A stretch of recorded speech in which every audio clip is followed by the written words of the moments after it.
telling the evolutionary story of crucifixion and resurrection.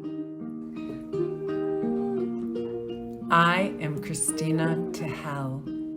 Here I recapitulate pivotal sections of first principles in direct quotes from Dr. Marc Gafni or Barbara Marx Hubbard, woven together from the prior week's One Mountain, Many Paths broadcast.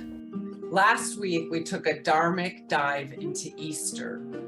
Jesus was born at a particular moment. He gathered people around himself, and they began to tell a new story. A new possibility was born. A new love story was born. What Alfred North Whitehead called the creative advance of novelty, and what we call the evolution of love. Love emerged. Love evolved. These words are not a slogan. They are the actual structures of reality. So there was a new Christ order. Then that order was challenged, attacked, and crucified. That order did not have the possibility of responding.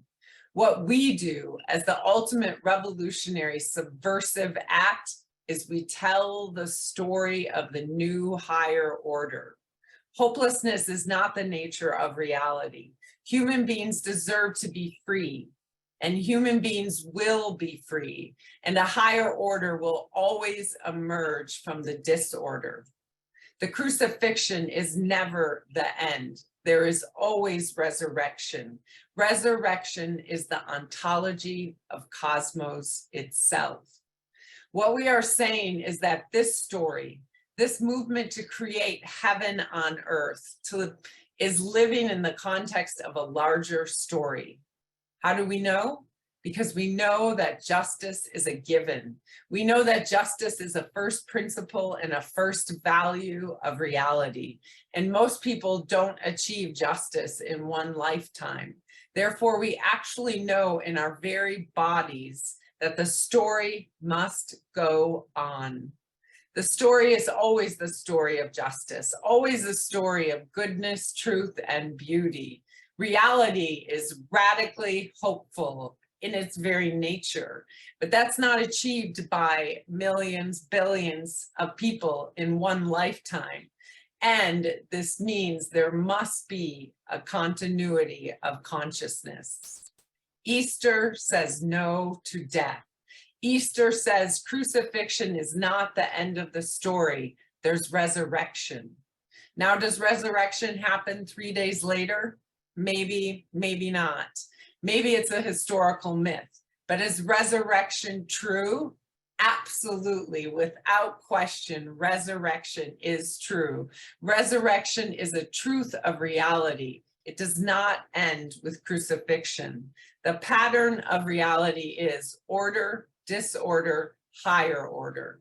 That's the story we're choosing to tell. We celebrate and we tell the story of the evolution of love struggling to emerge, and the evolution of love is the source of hope. Easter says there's a basic pattern of reality, and the pattern of reality is hope. Hope is a memory of an inevitable future. We are at this moment of meta-crisis, and we've come together to tell this new story of value.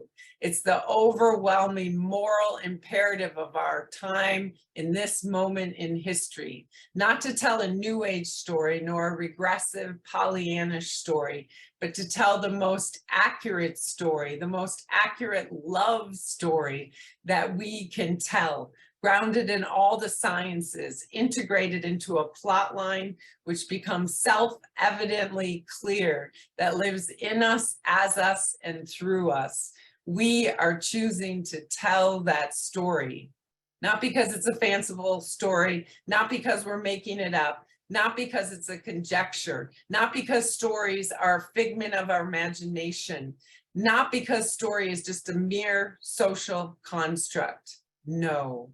Story is the ontology of God. Story is the ontology of reality, the reality when we put together the best information and we can tell the most accurate story, that story births the evolution of love.